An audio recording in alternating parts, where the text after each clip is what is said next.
നോമ്പൊക്കെ കഴിഞ്ഞ് കല്യാണ സീസൺ സ്റ്റാർട്ട് ചെയ്തിട്ടുണ്ട്. അപ്പോൾ ഇക്കാൻ്റെ ഫാമിലിയിൽ ഒരു വെഡ്ഡിങ് ഉണ്ടായിരുന്നു. അപ്പോൾ ആമയും അപ്പയും കൂടെ എന്നെ വീട്ടിൽ നിന്ന് പിക്ക് ചെയ്തിട്ടുണ്ടായിരുന്നു. അങ്ങനെ നമ്മൾ നേരെ വീട്ടിൽ പോയി പിന്നെ അവിടുന്ന് ഉമ്മാനെയും ബാക്കി എല്ലാവരെയും എടുത്തിട്ട് നമ്മൾ നേരെ കല്യാണത്തിന് പോയിട്ടുണ്ടായിരുന്നു. പരപ്പൻ സ്ക്വയറിൽ വെച്ചിട്ടായിരുന്നു കല്യാണം. അങ്ങനെ നമ്മളെല്ലാവരും അവിടെ എത്തിയ പാടത്തിന് ജ്യൂസും സ്റ്റാർട്ടേഴ്സും ഒക്കെ ഉണ്ടായിരുന്നു. അങ്ങനെ അതൊക്കെ കഴിച്ച് നമ്മൾ കയറിയിട്ടുണ്ട്. അപ്പോൾ നിക്കാഹ് ഫംഗ്ഷനാണ്, ബ്രൈഡിൻ്റെ വീട്ടിലെ നിക്കാഹ് ഫംഗ്ഷനാണ്. അപ്പോൾ ബ്രൈഡാണ് ഇക്കാൻ്റെ വീട്ടിലെ റിലേറ്റീവ്. അതല്ലാതെ വേറൊരു സർപ്രൈസ് എന്ന് പറയുന്നത് ചെക്കൻ ഓൾറെഡി നമ്മുടെ കസ്റ്റമറാണ്. അപ്പോൾ ആളുടെ സേവ് ദ ഡേറ്റും കാര്യങ്ങളൊക്കെ ഞാനാണ് ചെയ്തിട്ടുണ്ടായിരുന്നത്. ഞാൻ ജസ്റ്റ് അതിൻ്റെ ക്ലിപ്പൊക്കെ ഇവിടെ ആഡ് ചെയ്യാം കേട്ടോ. അപ്പോൾ നമ്മൾ ചെന്നപ്പോൾ നിക്കാഹ് സ്റ്റാർട്ട് ചെയ്തതായിരുന്നു. പിന്നെ നിക്കാഹൊക്കെ കഴിഞ്ഞ് ജസ്റ്റ് സോങ്ങും കാര്യങ്ങളൊക്കെ പ്ലേ ചെയ്ത് തുടങ്ങിയിട്ടുണ്ട്. ഇനി ബ്രൈഡിൻ്റെ എൻട്രിക്കൊക്കെ വേണ്ടി നമ്മൾ വെയിറ്റ് ചെയ്തിരിക്കുകയാണ്. ഗ്രൂമും ബ്രൈഡും ഡോക്ടേഴ്സാണ് കേട്ടോ. ഇതാണ് സേവ് ദ ഡേറ്റിൻ്റെ ക്ലിപ്സ് വരുന്നത്.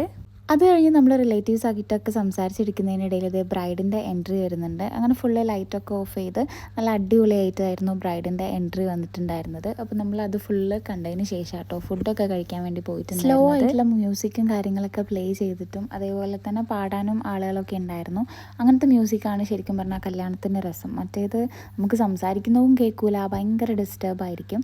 അങ്ങനെ അതൊക്കെ കണ്ടതിന് ശേഷം പിന്നെ നമ്മൾ ഫുഡ് കഴിക്കാൻ പോയിട്ടുണ്ടായിരുന്നു. ഏകദേശം നല്ല തിരക്കിൻ്റെ ഒരു സമയമായിരുന്നു.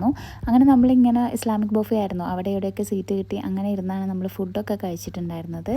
അടിപൊളി ഫുഡൊക്കെ ആയിരുന്നു. നല്ല വിശന്നുകൊണ്ട് തന്നെ നന്നായിട്ട് കഴിച്ചിട്ടും ഉണ്ടായിരുന്നു.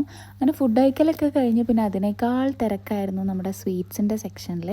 അങ്ങനെ ഒരുപാട് നേരത്തെ കാത്തിരിപ്പിന് ശേഷം ഐസ്ക്രീമും ലക്കിമാത്തൊക്കെ കിട്ടിയിട്ടുണ്ട്. അങ്ങനെ അതൊക്കെ കഴിച്ച് പിന്നെ നമ്മൾ വീണ്ടും മുകളിൽ ഹാളിലോട്ട് തന്നെ വന്നിട്ടുണ്ടായിരുന്നു. നല്ല അടിപൊളിയായിട്ട് പാട്ടുണ്ടായിരുന്നു കേട്ടോ ആ സമയത്ത്.